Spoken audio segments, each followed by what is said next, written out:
Rome was an empire built by steel and ambition. But for every name we read in textbooks, there are others that were almost lost to time, swept aside by politics, betrayal, or the deliberate silence of history. In our last chapter, we walked alongside men like Marius, Sulla, Germanicus, Crassus, and Corbulo. But they were not the only shadows that loomed over the ancient world. There were other generals whose strategies carved victories into stone, and whose ruthlessness left an unshakable fear in the hearts of their enemies. These are the stories of 5 more such men. Their power was not just in the sword or the shield, but in the unyielding belief that Rome's destiny was theirs to shape, whatever the cost.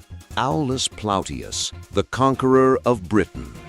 In 43 AD, the Roman Senate ordered what many considered impossible, the invasion of Britain, a wild and mist-shrouded island filled with fierce tribes, treacherous swamps, and unpredictable weather. Rome had eyed it for decades, but never dared commit fully. Aulus Plautius was the man chosen to lead.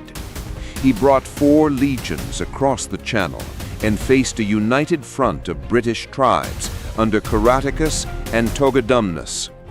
The first clashes were chaos. Thick forests, hidden marshes, and sudden ambushes tested Roman discipline. Plautius adapted quickly. He split his forces into smaller, faster-moving units, striking from unexpected directions. His mastery of coordination allowed Rome to smash through tribal defenses. In the final push, Emperor Claudius himself arrived to share in the victory, but it was Plautius who had broken the back of British resistance. He would fade quietly into history, overshadowed by later governors. But for the tribes of Britain, his name was remembered as the man who brought the Roman eagle into their lands. Titus Flavius Vespasianus, the siege master of Judea. Before he was Emperor Vespasius, he was a general with a reputation for cold efficiency.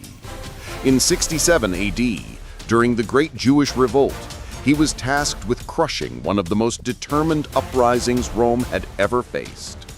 Vespasian moved methodically, cutting off supply lines, destroying crops, and seizing key fortresses one by one.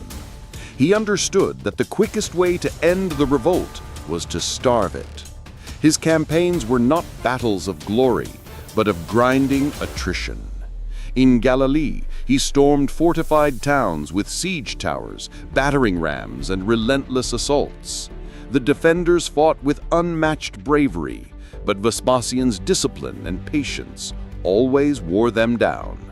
By the time Jerusalem was encircled, the revolt was already bleeding to death. Though he would leave the final siege to his son Titus, it was Vespasian's strategy that had set the stage for Rome's victory. He had mastered the slow, merciless art of siege warfare, a skill that made enemies surrender long before the final blow. Gaas Suatonius Paulinus, the slayer of Boudica. In 60 AD, while serving as governor of Britain, Suetonius faced one of the greatest threats to Roman rule in the province. Queen Boudica of the Iceni led a massive tribal uprising that burned cities, slaughtered tens of thousands, and sent shockwaves all the way to Rome. When Suetonius returned from a campaign in Wales, he found much of the province in open rebellion. He had barely 10,000 men to face an enemy that outnumbered him at least 5-1. He chose the ground carefully, a narrow defile with forests on both flanks. There, at the Battle of Watling Street, he formed his legions into a solid wall of shields. The Britons charged in waves, but Roman discipline, pila volleys, and brutal close combat broke them. When the dust cleared, the rebellion was shattered. Boudica herself vanished from history, her fate uncertain.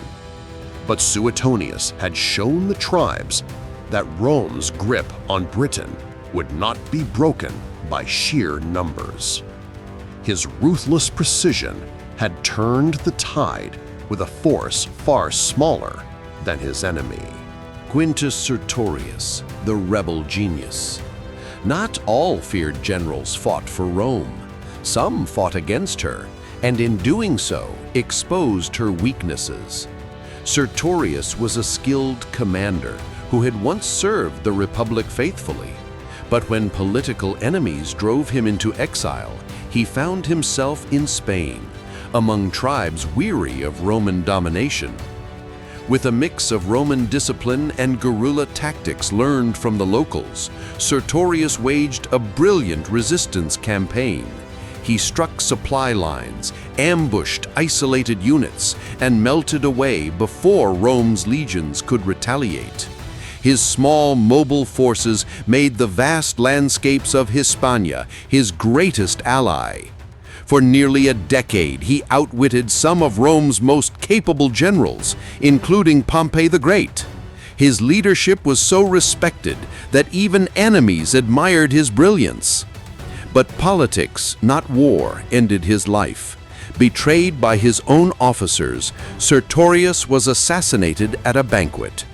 Rome breathed a sigh of relief, for as long as Cerrius lived, she could never truly claim Hispania as her own. Marcus Vipsanius Agrippa, the emperor maker. Agrippa was not born to power, but his friendship with Octavian, later Augustus, would make him one of the most important men in Roman history. He was the mind behind the victory at Actium in 31 BC, where his naval tactics crushed the fleets of Mark Antony and Cleopatra. But Agrippa's genius was not limited to a single battle. Throughout Rome's civil wars, he led from the front, building fleets, training troops, and personally overseeing sieges. He was fearless in combat, often appearing where the fighting was thickest, rallying men who were on the verge of breaking. His victories did more than win wars. They secured the foundations of the Roman Empire itself. Without Agrippa, Octavian might never have ruled, and Rome's path could have been far bloodier. Strangely, Augustus kept Agrippa's name from overshadowing his own. Statues, honors, and stories often downplayed Agrippa's role, ensuring that the emperor was seen as Rome's sole savior. But in truth, Agrippa had been the blade in Augustus's hand, the weapon that struck down his rivals and built a new Rome. These men, Plautius, Vespasian, Suetonius, Cerrius, and Agrippa, remind us that history is not always fair. Some fought for Rome, others against her, but all proved themselves as masters of war whose skill could alter the fate of nations. Yet their fame was never allowed to reach the heights of Caesar or Trajan. Some were overshadowed by emperors who feared sharing the spotlight. Others were rebels whose victories embarrassed the state. A few simply faded, their names carried only in the memories of those who fought beside them or against them. But every time we retell their stories, the dust is brushed away and their shadows grow long again. In the silence after the battle, in the crackle of a campfire, a soldier might still whisper their names, not as heroes, not as villains, but as men who could not be ignored.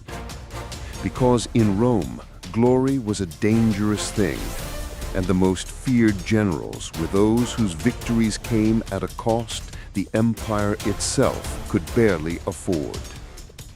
If you've marched with us through both parts of this journey, you've stood in the company of Rome's most dangerous men. There are countless more stories hidden in the empire's ruins, waiting to be unearthed. Subscribe and join us as we keep the legions marching through history's darkest and most fascinating corners.